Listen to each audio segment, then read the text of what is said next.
अरे बाबा, बोला ना तुमको, ये एड्रेस सही है, लेकिन इस नाम का कोई आदमी नहीं रहता इधर। लेकिन पता तो यही है ना। वॉचमैन, क्या प्रॉब्लम है? सर, किसी रंजीत रस्तोगी के नाम का कुरियर है। मैं इससे कह रहा हूँ कि रंजीत रस्तोगी नाम का कोई आदमी नहीं रहता इधर।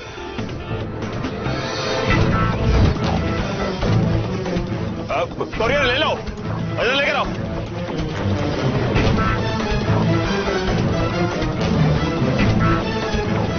अरे जल्दी आओ।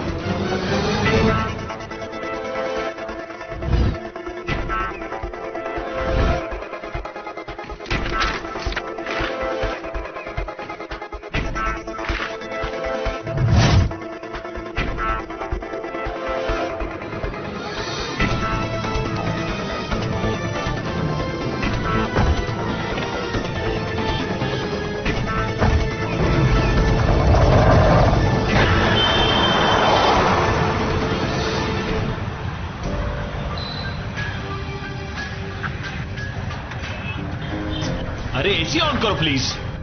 साहब एसी तो फुल है।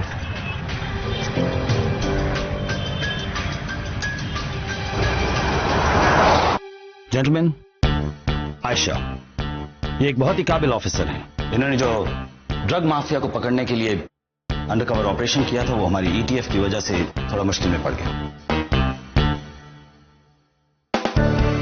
कोऑर्डिनेशन में हमारी कमी रह गई थी, इसमें ईटीएफ की कोई गलती नहीं। खैर, डिपार्टमेंट ने यह डिसीजन लिया है कि अब से ये ईटीएफ का हिस्सा रहेंगे। हमें भी ऐसे ऑफिसर्स की जरूरत है जो अपने फर्ज के लिए अपनी जान देने के लिए तैयार रहते हैं। Welcome to ETF Ayesha. Thank you sir. Thank you Rathore. Oh, and there is another good news. Ministry ने आप सबकी परफॉर्मेंस देखने के बाद कुछ और फंड्स रिलीज किए। You will be soon shifting into your new office. That's a good news sir, thank you. और तुम्हें ईटीएफ को लेकर जो शिकायत है उसके लिए। नॉट ऑल सर, जो कुछ भी हुआ उसमें आपकी कोई गलती नहीं थी, और जिनकी गलती थी वो इट्स पास्ट नाउ। पुरानी बातें याद करके मैं टाइम नहीं वेस्ट करती। Anyway, I am happy to be part of the ETF and thank you so much. Welcome on board. So everything is settled, I see. Yeah, good luck to you guys. Thank you sir. Sir, बोलो अर्जुन। आपने मुझसे एक वादा किया था sir, शायद आप वो वादा भूल रहे हैं। कौन सा वादा? आपने मुझसे कहा था कि हम सिकंदर को ढूंढ लेंगे, हमें उसकी लीड जरूर मिलेगी। अर्जुन, तुम जानते हो कि ये केस कितना कॉम्प्लिकेटेड है, इसको क्रैक करने में टाइम तो लगेगा ही। सर,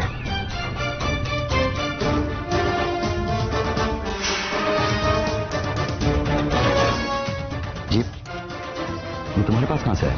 हमारे पिछले ड्रग वाले केस में दिस एंटी नार्कोटिक्स से डीसीपी प्रवीण को हमने पकड़ा। वो सिकंदर का आदमी था। सिकंदर के इशारे पे ही उसने अपनी जान दी, और मरते समय सिकंदर का मैसेज भी दिया। ये सिकंदर के खिलाफ एक इंपॉर्टेंट एविडेंस है, इसे हमारे विजिलेंस डिपार्टमेंट के पास होना चाहिए। तुम्हारे पास क्या कर रहा है? जब डिपार्टमेंट को सिकंदर के वजूद के एविडेंस की जरूरत पड़े तो हेडक्वार्टर के कंसर्न डिपार्टमेंट में ये एविडेंस सिर्फ एक कागज का टुकड़ा बन के रह जाता है। अर्जुन, मैं जानता हूं तुम्हारे काम करने का तरीका थोड़ा अलग है, और तुमने हर बार सिस्टम को तोड़ा है। The point is your effective, इसलिए मैंने तुम्हें कभी नहीं रोका। पर हमारे डिपार्टमेंट के कुछ रूल्स और रेगुलेशन हैं, और सिस्टम के कुछ ऐसे प्रोटोकॉल्स हैं जिन्हें मैं अभी नहीं तोड़ सकता। तो बी पेशेंट। अगर सिकंदर कहीं भी आसपास है तो हम उसे पकड़ लेंगे। Just be patient. सर, मैं सिकंदर को जरूर ढूंढूंगा, चाहे डिपार्टमेंट मेरा साथ दे या नहीं। चलो रहेगा।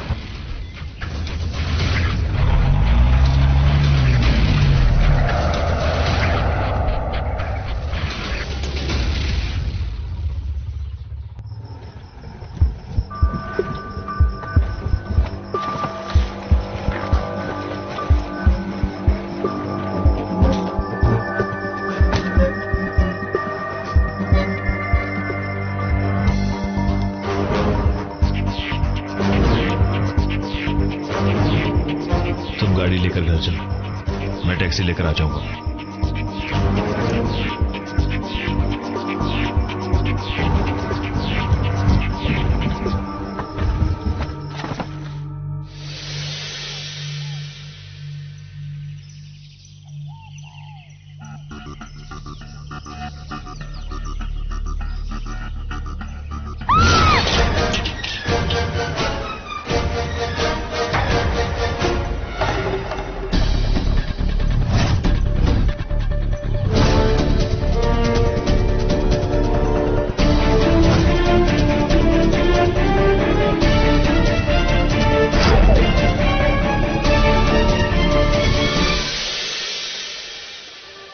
रास्ता छोड़िए, हटिए।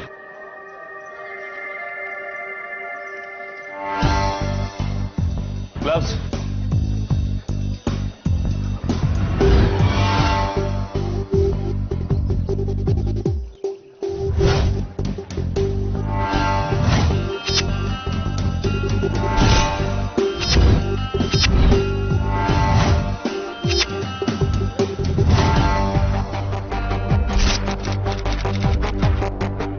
इसकी मौत कम से कम 8-10 घंटे पहले हुई है। सारे जख्मों का खून जम चुका है। रात में मौत हुई है इसकी। गिर के मरा है ये, और गिरने से पहले शायद ये ऊपर लटका भी हुआ था। इसका हाथ अपने आप नहीं छूटा। हाथ के ऊपर के हिस्से को देख के साफ लगता है कि जैसे किसी ने जूते से बार बार ठोकर मारी है। इसका मतलब इसे ऊपर से जानबूझ के गिराया गया है। ये सुसाइड नहीं है रातों, काफी है। लेकिन ये इतनी रात को टेरेस पे गया है क्यों? अब इस सवाल का जवाब तो टेरेस पे जाकर ही पता चल सकता है। आसपास के वर्कर से पूछताछ करो, पूछो उनसे क्या उन्होंने इसको रात को अंदर आते हुए देखा। रात को इसे अंदर आते हुए देखा था? मैडम सच कहूँ तो कल रात मेरी आंख लग गई थी, इसके लिए मैं कुछ नहीं कह सकता। मैंने मैडम को फोन कर दिया है।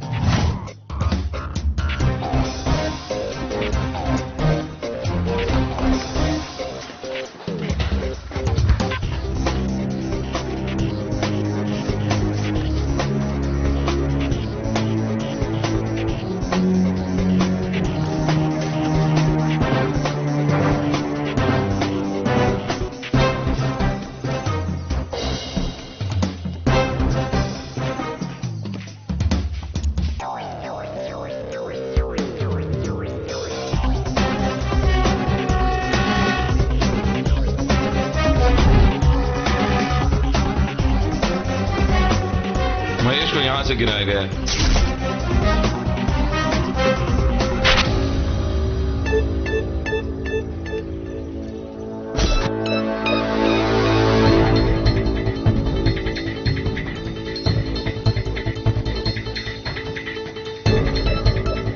जमीन पे इस निशान को देख के ऐसा लगता है जैसे उसके हाथ में एक ब्रीफकेस भी था।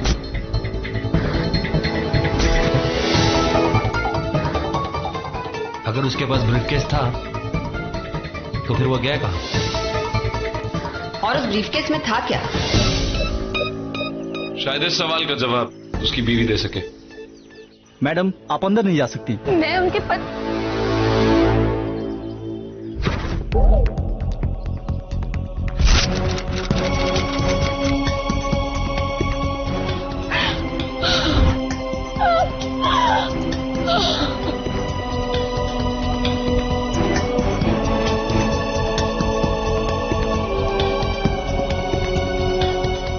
मुझे वॉचमैन ने कॉल करके बताया कि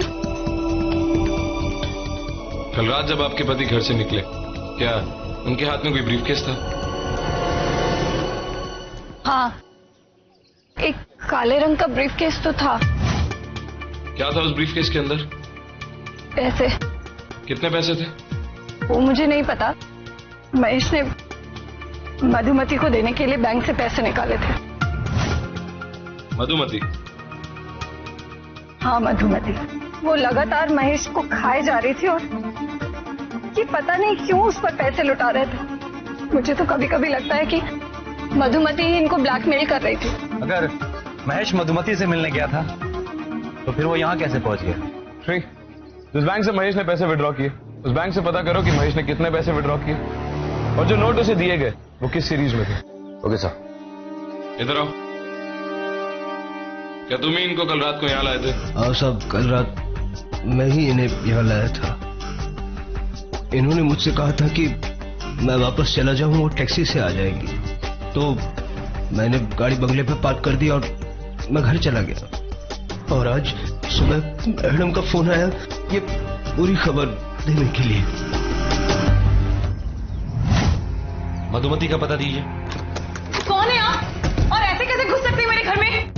आप जानते नहीं है कि मैं कौन हूँ और किन लोगों के साथ मेरा उठना बैठना है। जानना भी नहीं चाहते और बताने की जहमत भी मत करिएगा, वरना कुछ दिन जेल में बिना जमानत के कैदियों के साथ उठना बैठना होगा। समझी या समझाऊं?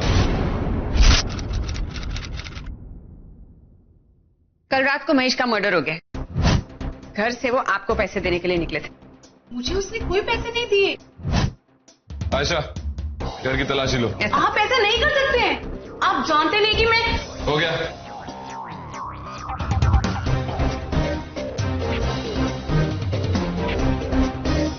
क्या है ये मुझे सिर्फ महेश ने 4-5 दिन पहले कमीशन के तौर पर दिए थे। किस चीज का कमीशन?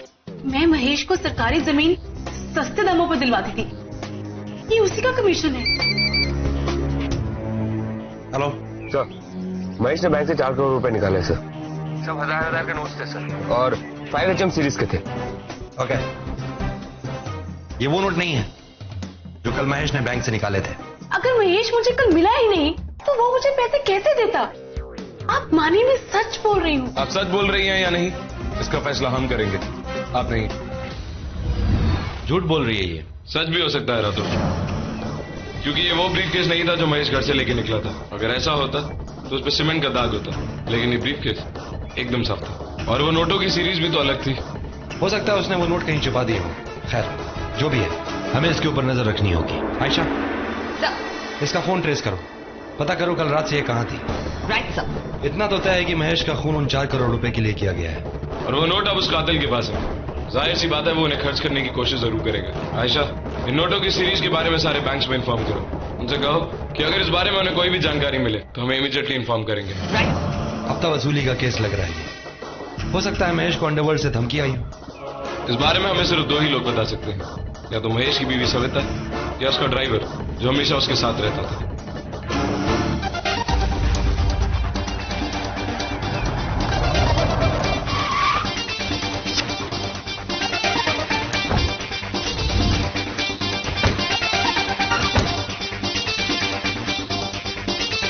मैडम को बाहर जाना था, इसलिए गाड़ी साफ कर रहा हूँ। पिछले कुछ दिनों में तुमने महेश के बर्ताव में कुछ बदलाव देखा?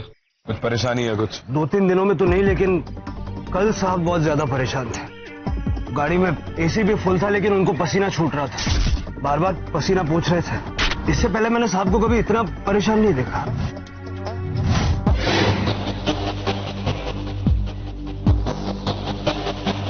आपसे कुछ पूछना था। जी कहिए। कि हाल ही में आपके पति के पास कोई भी वसूली की कॉल आई, हफ्ता मांगने की या प्रोटेक्शन मनी?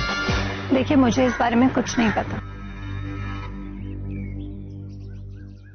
हाँ, लेकिन कल जब वो घर से निकल रहे थे तो किसी रंजीत रस्तोगी के नाम का कुरियर आया था, जिसे देखकर महेश बहुत परेशान से हो गए थे। और क्या था उस कुरियर में? मुझे मालूम नहीं। वो कुरियर कहाँ है? क्योंकि महेश की बॉडी के पास से हमें कोई भी लिफाफा नहीं मिला। जी, महेश ने उसे खोलकर देखा था और फिर उसे फाड़कर यहीं कहीं आसपास कल फेंक दिया था। तो उसका मतलब वो कुरियर आज भी यही होना चाहिए। आयशा, फोटो श्री, इस एरिया को ढूंढो, वो कुरियर यहीं कहीं पड़ा होगा।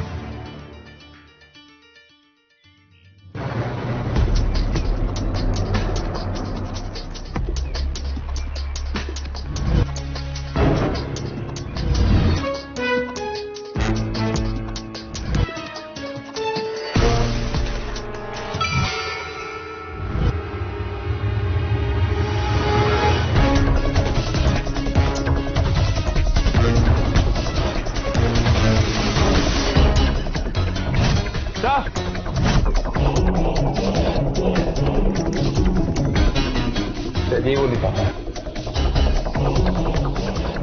एड्रेस महेश का, लेकिन नाम किसी रंजीत रस्तोगी का। जी, यही लिफाफा था जो कुरियर से आया था। लेकिन इसके अंदर क्या हो सकता है?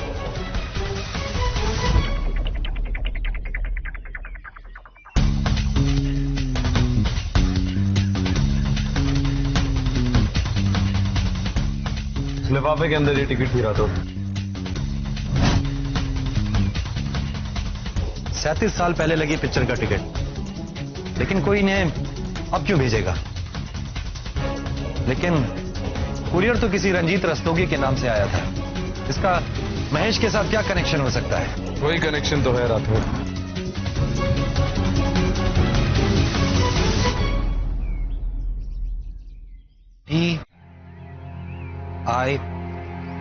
कौन सा थिएटर हो सकता है ये? तुलसी सर, इंडिया में 5 तुलसी थिएटर्स हैं। दिल्ली, लखनऊ, इलाहाबाद, मुंबई और पुणे में है। सर, टिकट पे फिल्म का नाम जरूर लिखा होगा। DE, देवदास, दीवार, कैन बी एनीथिंग। श्री, इस डेट के आसपास डी अक्षरों से शुरू होने वाली कौन सी मूवीज रिलीज हुई थी? हाँ, दीवार। सर, ये पुणे की तुलसी थिएटर में लगी थी। हमें पुणे जाना होगा। हाँ सर, ये टिकट हमारे हॉल का है और दीवार पिक्चर यहाँ पर लगी हुई थी। लेकिन सर, ये 30 साल पुरानी टिकट लेकर आप लोग अब क्यों आए हैं? ऑब्वियसली फिल्म देखने तो आए नहीं होंगे। हम यहाँ पे एक मर्डर केस का इन्वेस्टिगेशन करने आए हैं। इस तारीख को ऐसा कुछ अनयूजुअल हुआ था जो आपको याद रहा हो? सर, 30 साल पहले तो मैं हाफ पैंट पहनता था। कह नहीं सकता कि तब क्या हुआ था। क्या कोई ऐसा है जो उस वक्त भी काम करता था और आज भी कर रहा हो? हाँ, एक क्लर्क है जो सबसे पुराना है। हो सकता है कि उसे इस बारे में कुछ पता हो। बुलाइए उसे।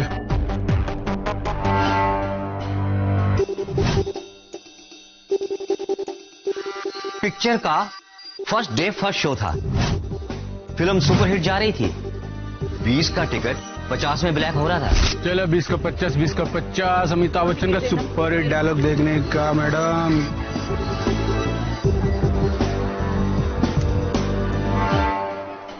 इसका टिकट में दे दो ना।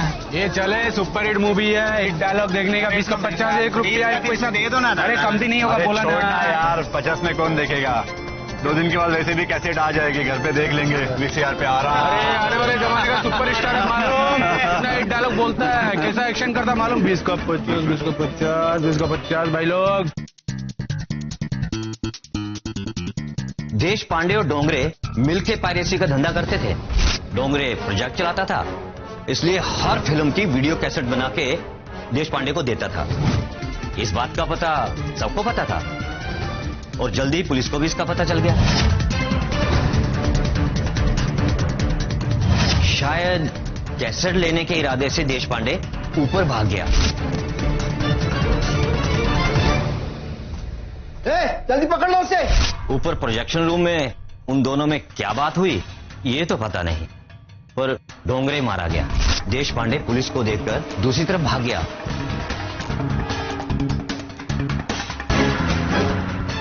उसकी बीवी के सामने ही पुलिस उसे पकड़कर ले गई। उसके बाद क्या हुआ ये तो मुझे भी पता नहीं सर। इसके आगे की कहानी हमें यहाँ के लोकल पुलिस स्टेशन से पता चल जाएगी। Thank you. हेलो, ठीक है, उसे वहीं रोक के रखो, हम अभी पहुंच रहे हैं। महेश ने जो नोट निकाले थे बैंक से, उसी सीरीज के कुछ नोट अभी एक बैंक में जमा हुए हैं। हमें वहां जाना होगा। Let's go। हेलो छोटू, पुणे वाले इन्फॉर्मर से कुछ पता चला? नहीं, कोई इन्फॉर्मेशन नहीं मिली। तुम पुलिस स्टेशन पहुंचो, मैं आती हूँ। कैसी है ये? पूछती भी नहीं। देख रिया थी। देखिए, ये लीजिए देश पांडे केस की फाइल। इसमें से चार्जशीट निकालो, सारी कहानी इसी में होगी। ये देखा।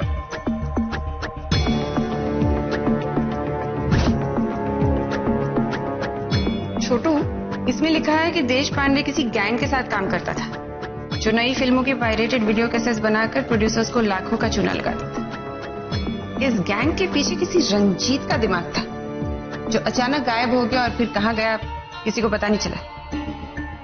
डोंगरे के मर्डर के लिए देश पांडे को 15 साल की सजा हो गई, छूटा, और फिर कहां गया Nobody knows। देश पांडे का कोई एड्रेस मिला? हाँ, उन दिनों का कोई पुराना एड्रेस तो है।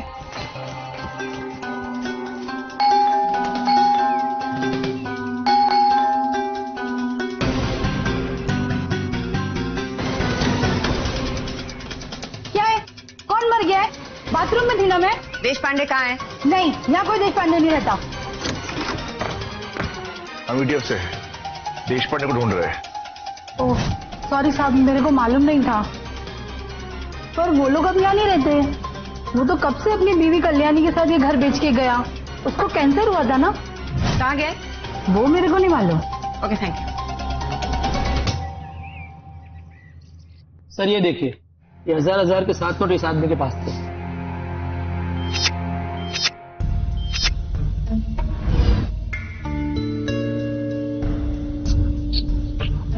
सर, ये उसी सीरीज के नोट है जो महेश ने बैंक से निकाला। कहां से आया तुम्हारे पास? हमारा तो छोटा सा पान का दुकान है सर, माहिम की झोपड़पट्टी में। ये नोट तो हमको बोल्टू ने दिए थे। हमको उससे बहुत सा उधारी चाहिए थी सर। क्या उसने तुम्हें ये बात बताई कि उसके पास ये नोट कहां से है? हमको नहीं पता सर। सर, इस बोल्टू का पुलिस रिकॉर्ड बहुत खराब है। ये वही बोल्टू है क्या? हाँ साहब, ये वही है। पॉकेट मारा है सर। बहुत बड़ी पॉकेट मारी है उसने इस बार। रहता कहाँ है बोल्टू? प्लॉट नंबर 18 3/7 में रहता साहब।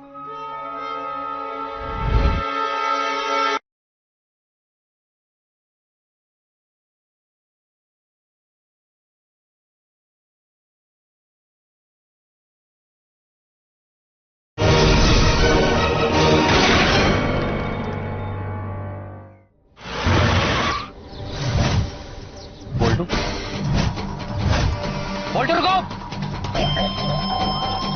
Spread out.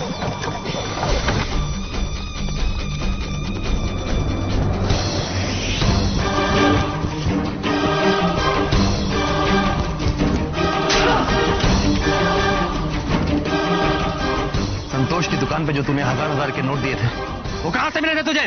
साहब, अपन एक औरत का बैग छीना था।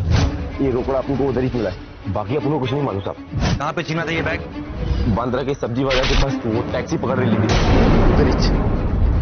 उसके बैग में 20,000 रोकड़ा था साहब। कहां जा रही थी वो टैक्सी वाले को कुछ टाटा हॉस्पिटल जाने को बोल रही थी। टाटा हॉस्पिटल? आयशा ने बताया था कि देश पांडे को कैंसर है और टाटा हॉस्पिटल में सिर्फ कैंसर का इलाज होता है। अगर वो टाटा हॉस्पिटल जा रही थी तो जरूर वो देश पांडे की बीवी कल्याणी होगी। तो फिर टाटा हॉस्पिटल के रिकॉर्ड से पता चल सकता है कि देश पांडे कहां है।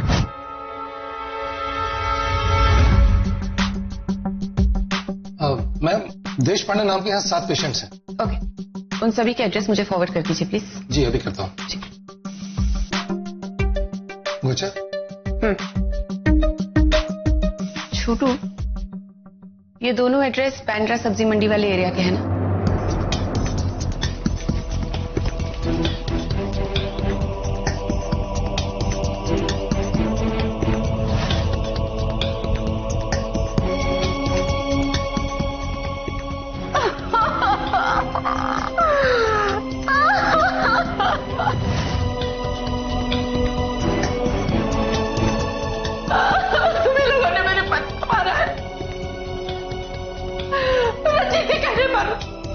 पहले उसने मेरे पति को फंसाया, अब मेरे पति की जान ले ली। कौन रंजीत? मेरे पति। और वो डोंगरे रंजीत के लिए कैसे बनाने का काम करते थे।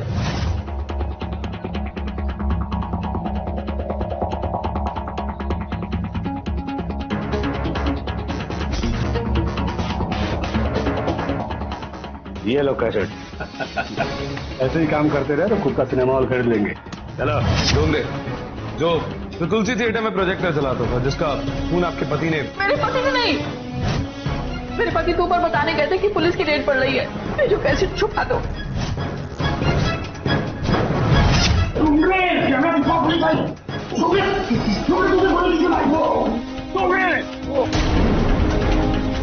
कत्ल का इल्जाम मेरे पति के सर आएगा, ये तो उन्हें होश भी नहीं था। वो तो पहले से के इल्जाम से बचना चाहते थे।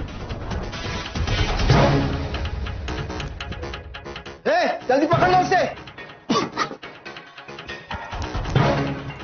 सुनो, इसे संभाल कर रखो, मैं तुमसे बाद में मिलता हूं। ठीक है, ठीक है। जल्दी आओ, पकड़ लो इसे। मेरे पति के सर पर डोंगरे के खून का इल्जाम मर दिया गया। वो तो ये जब जेल से छूटे थे, उन्होंने एक दिन कैसेट लगा के देखी।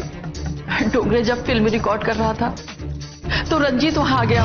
बार बार समझा रहा हूं, ज्यादा लालची मत बन। जितना पैसा दे रहा हूँ चुपचाप देता चला जा। डरवा रहा है? मुझको डरवा रहा है? हाँ, मुझको डरवाएगा। अरे मैं भी जाके पुलिस को बता दूंगा कि तू फिल्मों की पायरेटेड कैसेट बनाकर बेचता है। बताएगा तू मुझे? हाँ, बताएगा। हाँ, बताऊंगा। क्या कर लेगा तू? तेरे को भी बता दूंगा क्या करूंगा। बता।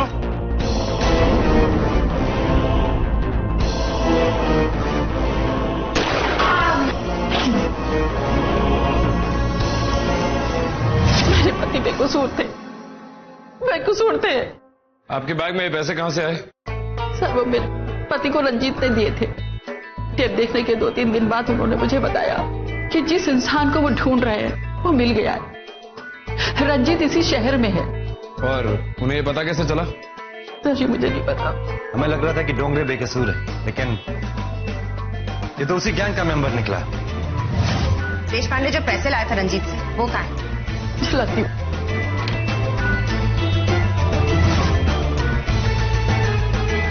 अरे पैसा तो यहाँ नहीं है, लगता है कोई ले गया। झूठ मत बोलिए, मैं पता है कि पैसे यहीं कहीं हैं। छोटू श्री सर, इस पूरे घर की तलाशी लो। Yes sir.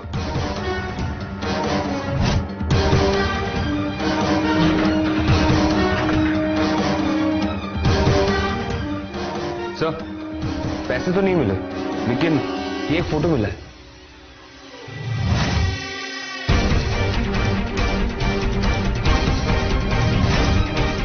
महेश? ये महेश नहीं है, ये रंजीत है। इसका मतलब महेश और रंजीत एक ही आदमी। तो देश पांडे ने इसको भी? मेरे पति ने इसको उस पुरानी पिक्चर की टिकट्स भेजे थे ताकि इसको पता चल जाए कि उस दिन का रात जानने वाला जिंदा है। ये गद्दार है, इसी ने मेरे पति और डोंगरे को पुलिस के हाथों मरवाने की कोशिश की थी। मेरे पति ने रंजीत का खून नहीं किया है, वो तो रुपए देने के लिए राजी हो गया था। इस गैंग के सारे मेंबर्स मारे जा चुके हैं। सारे नहीं राठौड़, अभी भी एक है जो बाकी है। फोटो में गाड़ी के आगे 3 लोग खड़े हैं, लेकिन फोटो खींचने वाला वही चौथा आदमी। वो जो गाड़ी लेकर आता था उसके पास कैमरा था। मैं उसे नहीं जानती हूँ, उसका नाम भी नहीं पता मुझे। तो महेश और देश पांडे को मारने वाला यही चौथा आदमी है।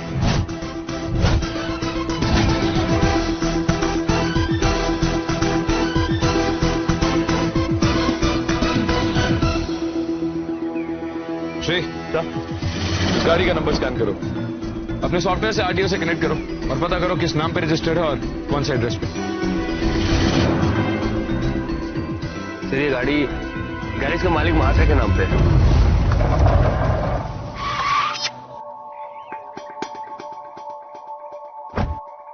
ठीक है, ठीक। महात्रे, ये गाड़ी आप ही की थी? हाँ, इस गाड़ी का रजिस्ट्रेशन मेरे ही नाम पर था, लेकिन इस गाड़ी का इस्तेमाल मेरा मैकेनिक शंभू करता था।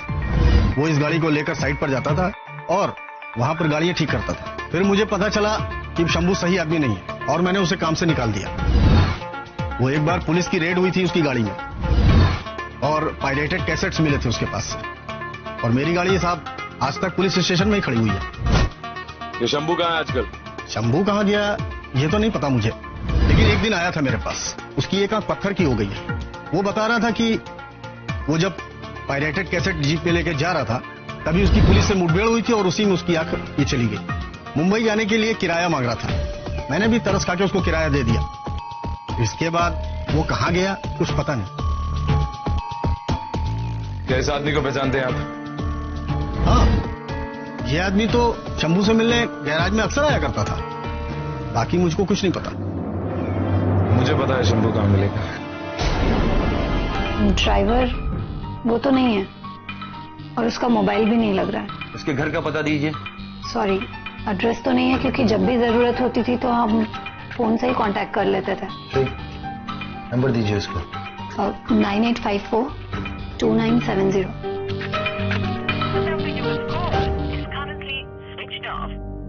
स्विच ऑफ आ रहा है सर।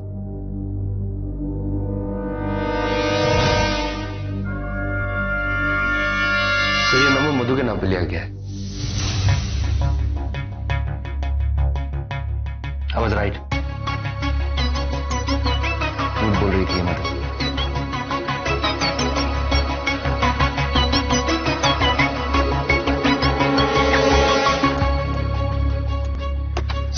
मधु,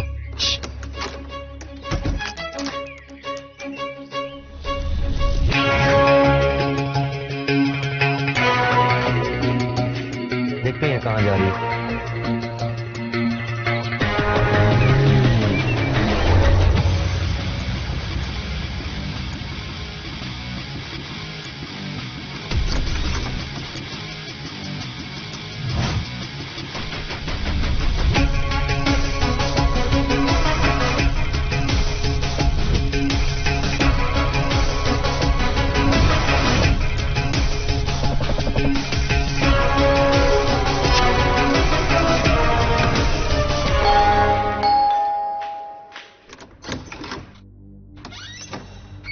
शंभू कहाँ है? कौन शंभू? मैं किस शंभू को नहीं जानती हूँ।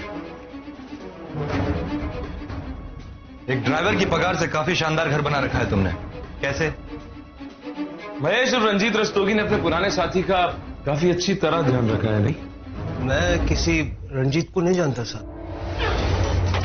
वही रंजीत जिसके साथ मिलकर तू पायरेटेड कैसेट का धंधा चलाता था। आप लोग क्या बोल रहे हैं? मेरी कुछ समझ में नहीं आ रहा है। कौन सी कैसेट, कौन सा धंधा? वही कैसेट जिसको डिलीवर करते समय तुम्हें पुलिस ने पकड़ लिया और हमारी आंख चली गई।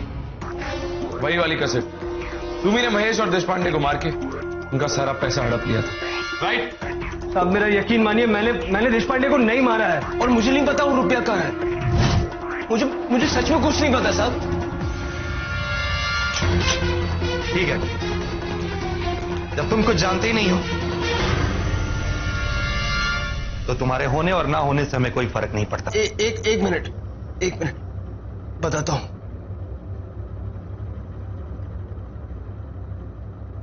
मैं रंजीत के साथ काम करता था, ये सच है।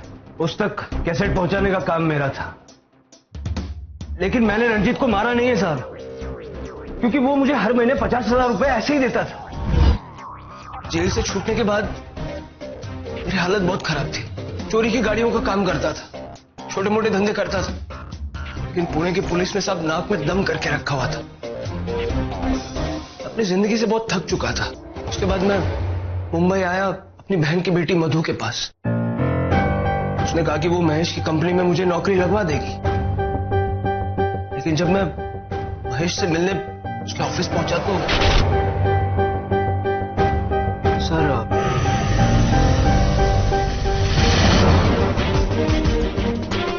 शंभू? रंजीत? नहीं, महेश। अब मेरा नाम महेश है शंभू। रंजीत तो पुलिस रिकॉर्ड के मुताबिक एक्सीडेंट में कब का मर चुका है, इसलिए चुप रहो और तुम्हारी इस चुप्पी की कीमत तुम्हें मिल जाएगी। आज से तुम मेरे ड्राइवर बन के रहोगे और मैं तुम्हें इतनी पगार दूंगा कि तुम्हारी आने वाली जिंदगी खुशी खुशी कट जाएगी। बोलो, मंजूर?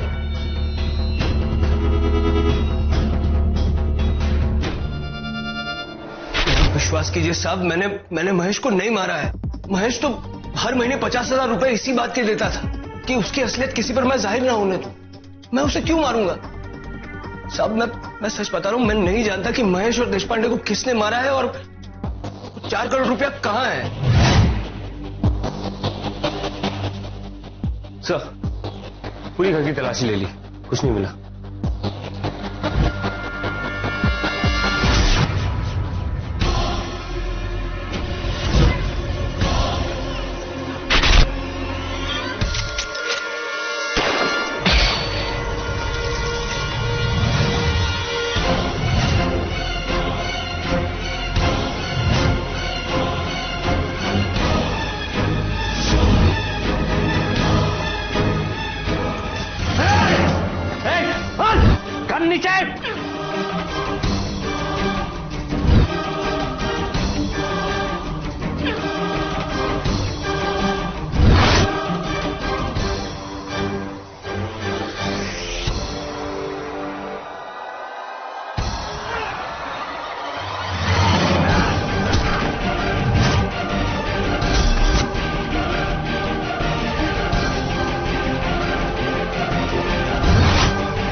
तुम आसानी से कुछ समझते नहीं हो ना, इसलिए अब कुछ पूछेंगे भी नहीं। समझे या समझाऊं?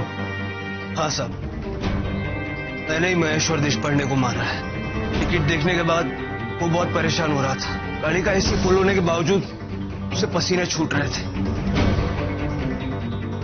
उसने मुझसे कहा कि देशपांडे जिंदा है। मुझे पता है। तुम्हें कैसे पता? सिनेमा के टिकट्स देख के मैं समझ गया था कि ये देशपांडे नहीं भिजवाए होंगे। हेलो हेलो रंजीत, पहचाना मुझको? कौन बोला? अभी भी नहीं, लेकिन मैं तुमको बहुत अच्छे से पहचान गया हूं रंजीत। और अगर तुमको अपनी एक घिनौनी पहचान छुपा के रखनी है ना, तो कीमत 4 करोड़ रुपए। इंतजार करो, आ रहा हूं मैं। देशपांडे आ रहा है ऑफिस में मिलने के लिए। चलो ऑफिस चलो। रंजीत, ऐश हो रही है। डोंगरे को मारा तुमने और सजा भुगती मैंने, और तुम ये बैठ के ऐश कर रहे। मगर ये मत भूलो कि उस फिल्म की कैसेट मेरे पास अभी भी मौजूद है। वो फिल्म भले पूरी ना हो, मगर तुम्हारे करतूतों का सारा काला कच्चा चिट्टा मेरे पास अभी भी है। और अगर वो सबूत मैंने पुलिस को दे दिया ना, तो जिंदगी भर जेल में सड़ोगे तुम। उस सजा से बचने की कीमत है 4 करोड़ रुपए। 4 करोड़? अरे दिमाग खराब हो गया तुम्हारा? अरे नहीं है मेरे पास इतने पैसे, नहीं दे सकता हूं। 2 करोड़ चाहिए तो बोलो। वो तुम्हारी तरह बिजनेसमैन नहीं हूं रंजीत, ये मोल भाव नहीं आता मुझको। 4 करोड़ मतलब 4 करोड़। ये तो मैं जा रहा हूं पुलिस के पास, और तुम जिंदगी भर जेल में सड़ने के लिए तैयार हो। अरे नहीं, सुनो। ठीक है, मैं 4 करोड़ रुपए दूंगा तुम्हें। आज रात को हमारी कंस्ट्रक्शन वाली साइट पर आ जाओ, वहीं मिलते हैं।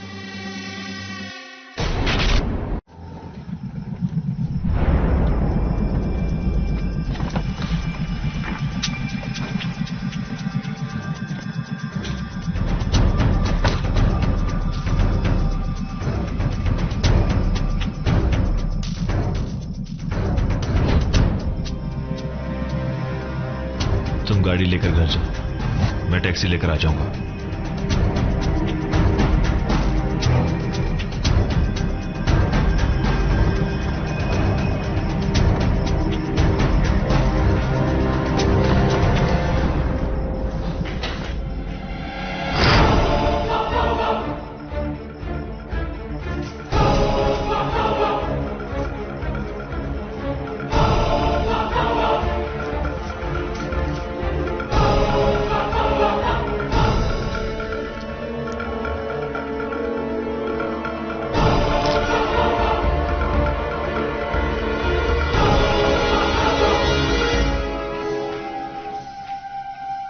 कैसेट? पहले पैसे। ये रहे तुम्हारे पैसे। ये रहा तुम्हारा कैसेट। क्या करा? अरे शंभू कैसेट दे दो। अरे कैसेट छोड़। शंभू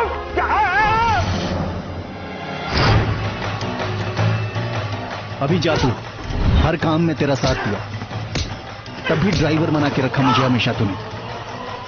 जा।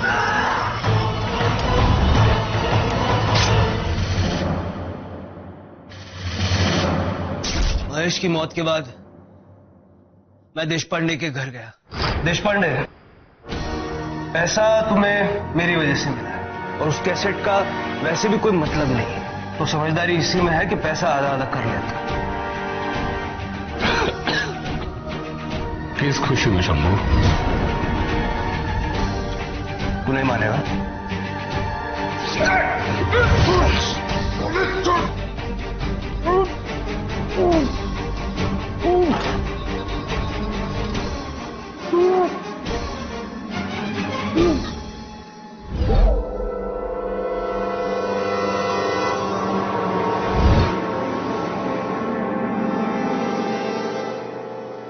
वीडियो पायरेसी में मैं इनके साथ बराबर का पार्टनर था, तो मेरा आधा हिस्सा तो बनता था।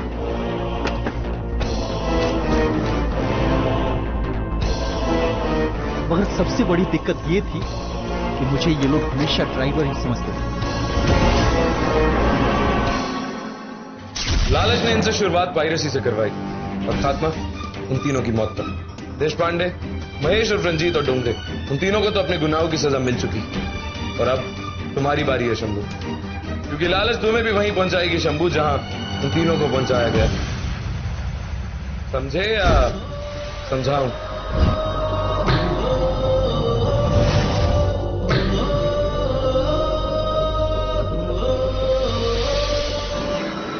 एक सुपरस्टार के बेटे की किडनैपिंग, फिरौती की रकम 15 लाख रुपए।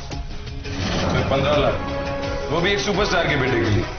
कुछ अजीब नहीं लगा? जितना दिख रहा है उससे कहीं ज्यादा बड़ा है ये सब।